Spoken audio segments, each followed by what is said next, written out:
Hello everyone, this is Dr. Hemlata Reddy Ambati, consultant neurophysician.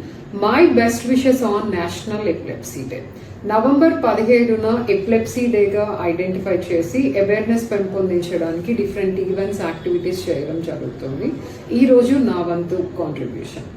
Epilepsy అనేది ఎంత awareness పెంపొందించినా still స్టిగ్మాతో కూడుకున్నటువంటి వ్యాధి. But epilepsy అనేది మందులు కరెక్ట్గా వాడుకుంటే నార్మల్ లైఫ్ లీడ్ చేసేటటువంటి సింపుల్ బ్రెయిన్ డిసీజ్. ఎపిలెప్సీ ఉన్నా కూడా అందరికంటే ఎక్కువ సాధించిన వాళ్ళు చాలా మంది ఉన్నారు. స్పోర్ట్స్లో, సైన్స్ అండ్ టెక్నాలజీ, వివిధ రంగాల్లో చాలా మంది ఉన్నారు. ఈ సంవత్సరం థీమ్ ఏంటి అంటే milestones during my epilepsy journey.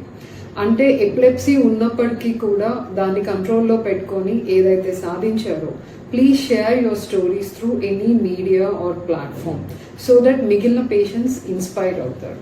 Epilepsy అనేది స్టిగ్మా కాదు.